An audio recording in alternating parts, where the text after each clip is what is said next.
أحييكم بتحية الإسلام تحية مباركة من عند الله. السلام عليكم ورحمة الله وبركاته. الحمد لله رب العالمين، حمدا حامدين حمدا شاكرين. الحمد لله نحمده ونستعينه ونستغفره ونتوب إليه ونعوذ بالله من شرور أنفسنا ومن سيئات أعمالنا. من يهده الله فلا مضل له ومن يضلل فلا هادي له. أشهد أن لا إله إلا الله وحده لا شريك له وأشهد أن محمدا عبده ورسوله. اللهم صل على نبينا ورسولنا وحبيبنا وقدوتنا محمد وعلى آله وصحبه أجمعين. رب اشرح لي صدري ويسر لي أمري واحلل عقدة من لساني يفقه قولي. سبحانك يا الله لا علم لنا إلا ما علمتنا إنك أنت العليم الحكيم ولا حول ولا قوة إلا بالله العلي العظيم. أما بعد، muslimin muslimat, para pendengar yang dirahmati oleh Allah Subhanahu wa taala sekalian, alhamdulillah bertemu lagi kita dalam slot yang seterusnya bercerita tentang Al-Quran, buku panduan sepanjang hidup kita. Mudah-mudahan kita semua diberkati oleh Allah Subhanahu wa taala. Allah permudahkan segala urusan kita disebabkan kita meluangkan sedikit masa untuk Al-Quran yang Allah turunkan. Baiklah, disebabkan kita dalam tempoh yang agak suntuk, saya sendiri pun ada urusan. Saya minta maaf seandainya slot kali ini begitu ringkas, dan yang pastinya saya akan berkongsi sesuatu yang mudah-mudahan menjadi panduan untuk kita semua berkaitan dengan teknik mendidik ataupun menjinakkan anak dengan Al-Quran. Dan kita pernah sentuh dalam pengenalan kita, begitu pentingnya kita kena ada matlamat yang jelas, level demi level yang kita ingin anak kita capai ataupun kita boleh letakkan dalam diri kita.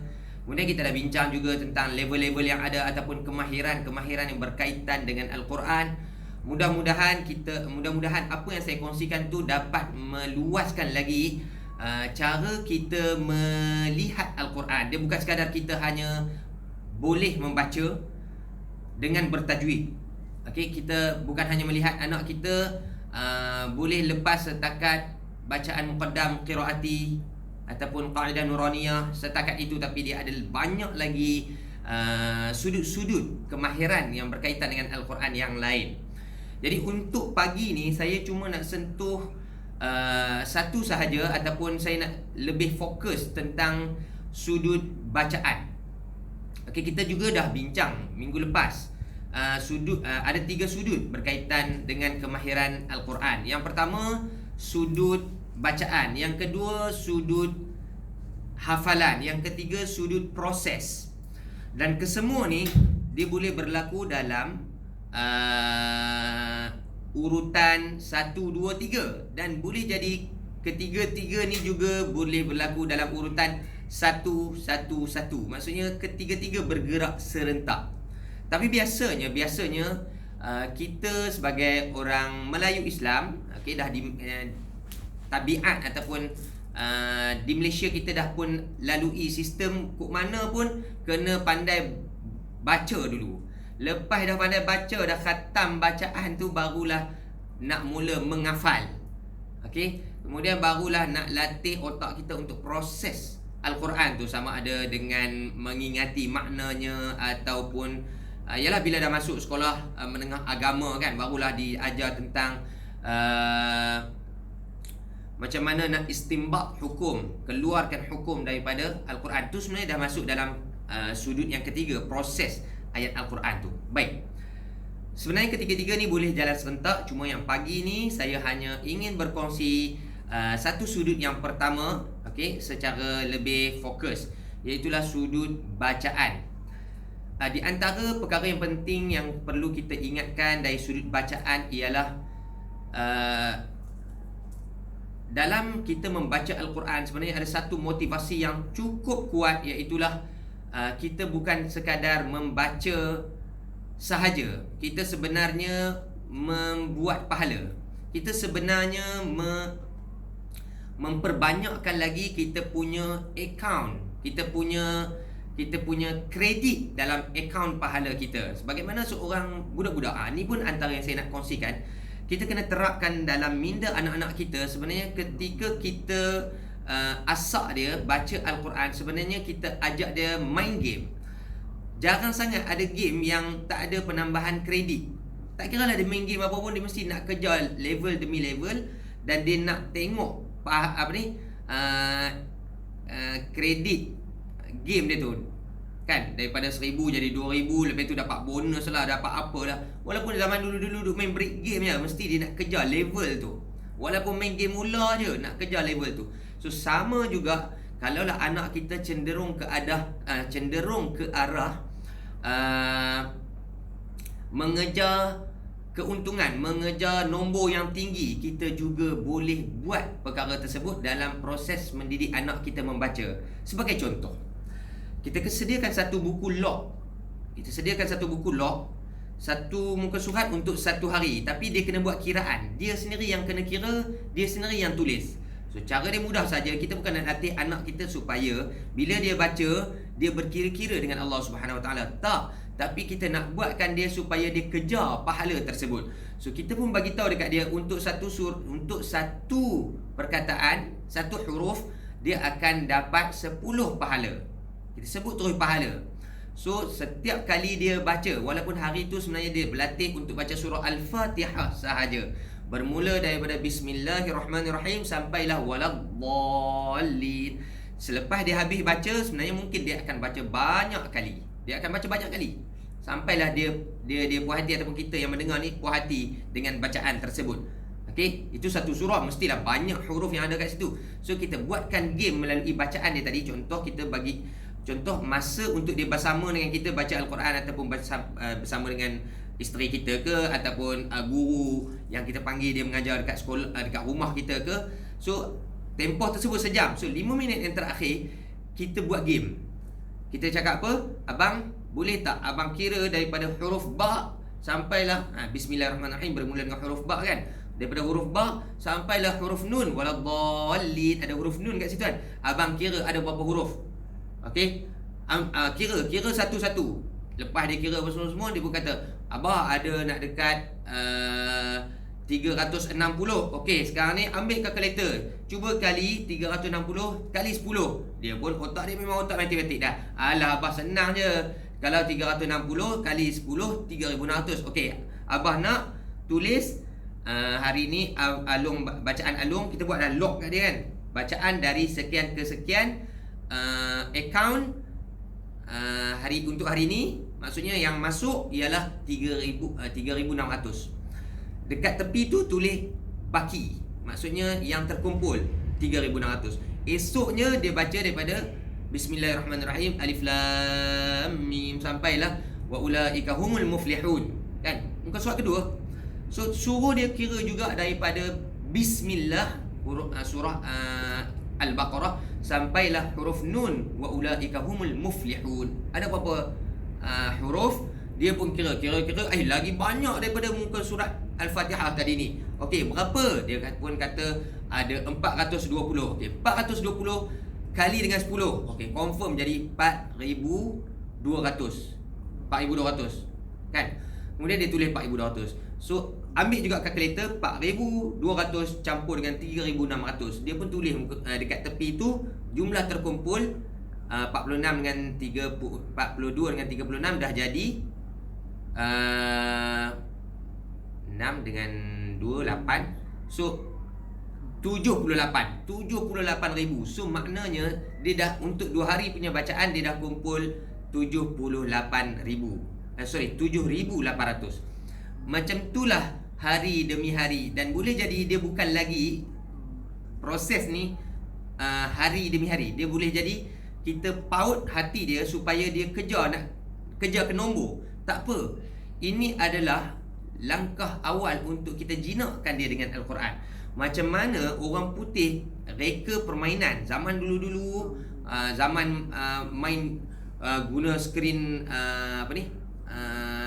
TV yang kembung lagi tu kan. Waktu tu nak main game kena letak dulu dia punya slot tu. Lepas tu ambil dia punya ni, tak ada lagi wireless apa semua, tekan. Zaman tu lagi pun dah ada dah. Setiap kali main game ada dia punya kredit tambahan. Setiap orang ada account dia. Okey, walaupun yang tu game, tapi sebenarnya dia set dalam otak kita, engkau kena kejar number, engkau kena kejar keuntungan, dapat capai jumlah kredit yang lebih banyak. Okey, so sama juga dalam Al-Quran. Sebenarnya Allah dah buat, cuma kita tak jelmakan dalam bentuk yang kita boleh nampak depan mata, nampak dengan mata. So disebabkan kita dah dewasa, kita dah lali dengan pahala. Kita memang buat sesuatu nakkan pahala, tapi anak-anak dia tak dilatih ataupun tak didoktrin lagi, tak diset lagi dalam otak dia buat apa-apa kerana pahala. Sebab apa? Kadang-kadang kita tak tahu macam mana nak jelmakan benda tu dalam hidup anak kita, dalam hidup anak-anak yang masih lagi kecil, umurnya 3 tahun, 4 tahun, 5 tahun. Kita mungkin hanya boleh bercakap, tapi otak dia terima sesuatu yang boleh nampak. So kita buatkan dia jadi boleh nampak. Ini yang saya nak kongsikan, macam mana dalam level dari sudut bacaan lagi kita dah terapkan sesuatu untuk jinakkan anak kita dengan Al-Quran. So macam tadi kita kata, sebenarnya kita nak dia buat benda tu setiap hari, sebab memang dalam jadual setiap hari, mungkin antara Maghrib dengan Isyak. Tapi disebabkan ada buku log tersebut, dia duk tengok number naik dari hari ke hari, hanya dengan baca muka sebenarnya surah Al-Fatihah tu tak sampai satu muka surat lah, 5 baris je. Surah Al-Baqarah yang muka surat pertama tu pun 5 baris je. Tapi bila buka muka surat ketiga nanti, ya Allah, banyaknya.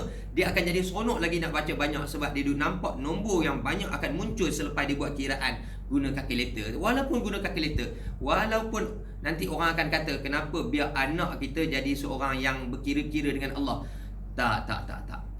Dia tak akan jadi berkira-kira punya. Sebab apa? Sebab pahala tersebut adalah pahala yang akan dibalas di akhirat. Dia bukan dibalas di dunia.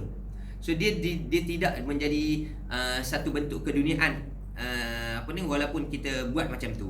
Okey, kita sebenarnya sedang melatih dia supaya dia jadi seronok nak baca Al-Quran, disebabkan dia nampak nombor yang semakin hari semakin naik. Dan kita pun tak mampu nak buat, kita belum lagi ada satu sistem ataupun apps yang dia boleh dengar bacaan kita, dia terus buat kiraan. Kalau ada yang tu, memang saya suruh download. Okey, kita baca, apps tu rakam suara kita, dan waktu tu dia terus calculate berapa banyak huruf yang dah keluar daripada bacaan tu. Dan dia keluar dekat skrin tu 3,600, 8,000, 7,500, macam tu.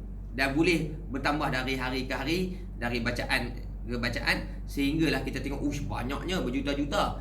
Nampak tak? So ini sebenarnya yang telah pun disetkan dalam hidup kita sejak kita kecil sampai ke hari ini. Pahala tersebut tidak pernah terpadam, melainkan kita yang padam. Contoh, bila kita baca Quran, kemudian kita riak, nak menunjuk-nunjuk. Tapi waktu tu mungkin kita dah balik, bila niat nak menunjuk, barulah terpadam. Sebab apa? Kita dah tak dapat pahala apa-apa di sisi Allah, sebab kita bukan buat kerana Allah. Tapi ketika kanak-kanak, adakah kita masih lagi kita boleh letakkan satu cara pemikiran yang sama macam dewasa? Tak. Lagipun dia masih belum baligh, kan? Anak-anak tadi belum baligh.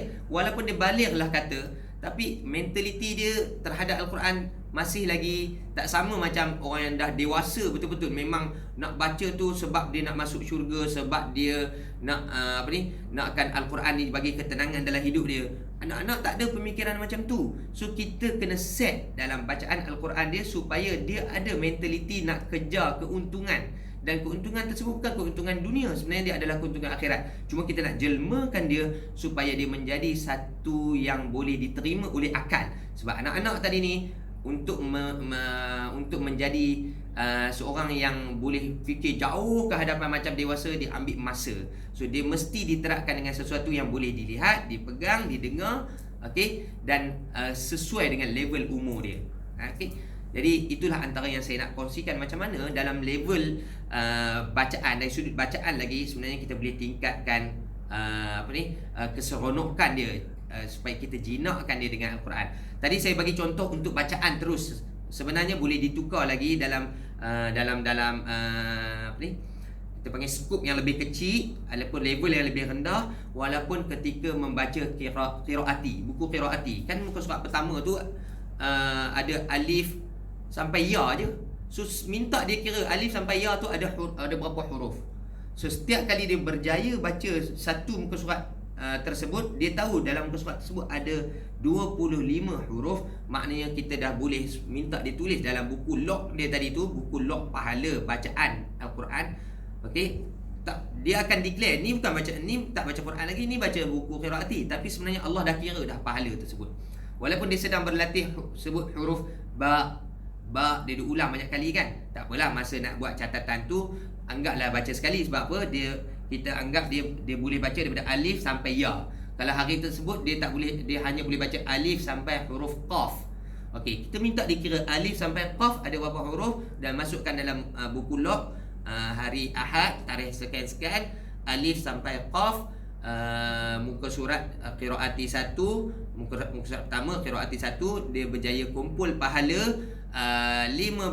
So 15 kali 10 150. Minta dia tulis 150. So bila dia naik satu muka surat ke satu muka surat, dia nampak nombor dah bertukar. Daripada nombor yang 2 digit kepada 3 digit kepada 4 digit, nanti dia masuk pula baca Al-Quran lagi banyak. Macam kita sebut tadi, tiba-tiba dah jadi 1,500, 3,600. Dia rasa seronok ke benda tu dan dia rasa nak kejar. Okey, dia bukan lagi nak kejar disebabkan dia nampak kawan-kawan dia boleh baca. Itu pun antara yang kita boleh guna jugalah. Okey, kita gunakan suasana untuk membangkit, merangsang supaya dia capai level yang lebih tinggi. Tapi kalau kita nak buatkan suasana tersebut, ialah sebab hari ni punya style panggil cikgu mengajar kat rumah ataupun guna online, cikgu mengajar guna Zoom live kan. So tak ada dah suasana bacaan ramai-ramai yang boleh menembakkan dia rasa terangsang dengan kawan-kawan dia. Dah tak ada dah. Okey, mungkin anak kita hanya dia dengan adik dia saja, dia dengan kakak dia saja, tapi sekurang-kurangnya buku tadi menjadi perangsang, penjinak dia untuk membaca Al-Quran lebih kerap, lebih banyak, lebih tinggi level yang akan datang. Okey, untuk kejar level-level yang akan datang. Jadi saya rasa cukuplah sekadar itu perkongsian saya untuk sudut yang pertama. Ni saya terus masuk kepada salah satu teknik yang boleh kita gunakan dalam menjinakkan anak kita dengan Al-Quran di level yang paling rendah, level yang paling asas, iaitulah membaca Al-Quran dengan bertajwid. Walaupun dia bermula dengan pandai qiraati 1, sekurang-kurangnya kita dah pun menjinakkan dia dengan Al-Quran menggunakan teknik yang mudah difahami oleh anak tersebut dan juga dipraktis oleh kita sebagai waris ataupun pendidik kepada anak-anak kita. Jadi saya minta maaf seandainya masa yang saya gunakan agak panjang. Sekurang-kurangnya apa yang saya ingin sampaikan mudah difahami dan dipraktikkan. InsyaAllah marilah sama-sama kita doakan agar semua sekali sahabat-sahabat kita yang dah mula menggunakan teknik ni, Allah permudahkan jalan. Okey, Allah buatkan anaknya rasa seronok nak dekatkan diri dengan Al-Quran, rasa seronok nak baca Al-Quran, rasa seronok nak baca qiraati kan, buku qiraati itu, dan rasa seronok lagi nak mempertontonkan kebolehan Al-Quran dia dekat kita, dan kita pun akan rasa seronok disebabkan dari hari ke hari kita dapat melihat perkembangan tersebut. Hanya dengan teknik yang simple tadi ni, kita minta dia tulis berapa banyak yang dia dapat pahala tersebut. Walaupun sebenarnya dia adalah lebih daripada apa yang dia tulis, dia akan dapat lebih daripada apa yang dia tulis. Tulisan dia sendiri pun dah dikira pahala. Kita beli buku tu bagi dekat dia pun dah dikira pahala oleh Allah Subhanahu Wa Taala. Kenapa? Kerana semua tu dibuat untuk mendekatkan diri kita dengan Al-Quran, dekatkan diri anak kita dengan Al-Quran. Mudah-mudahan semua sekali Allah kira di sisi Allah Subhanahu Wa Taala sebagai ganjaran pahala yang kita boleh gunakan dia di akhirat esok untuk meraih rahmat Allah Subhanahu Wa Taala agar kita semua dapat masuk syurga. Hari ini kita seronok tengok anak kita bersusah payah dengan Al-Quran. Esok kita akan sama-sama seronok bersenang lenang dalam syurga Allah Subhanahu Wa Taala. Aqulu qawli hadza wa astaghfirullahal azim li wa lakum. Kita tangguh dengan tasbih kafarah. Subhanakallahumma bihamdik asyhadu an la ilaha illa anta astaghfiruka wa atubu ilaik. Allahumma 'allimna ma yanfa'una wanfa'na bima 'allamtana wa zidna 'ilma. Allahumma arhamna bil Qur'an waj'alhu lana imaman wa nuran wa hudan wa rahmah. Allahumma dhakkirna minhu ma nusina wa 'allimna minhu ma jahilna warzuqna tilawatahu ana al-laili wa atrafan nahar waj'alhu lana hujjatan ya rabbal alamin. Walhamdulillahi rabbil alamin. Assalamualaikum warahmatullahi wabarakatuh. Sehingga berjumpa lagi dalam sesi yang akan datang. InsyaAllah kita akan cuba tetapkan pada setiap hari Sabtu jam 10 pagi kita akan berkongsi sedikit sebanyak tips-tips untuk menjinakkan anak kita dengan Al-Quran. Dan boleh jadi tips tu juga berkesan untuk kita gunakan dalam diri kita walaupun kita dah dewasa. Assalamualaikum warahmatullahi wabarakatuh.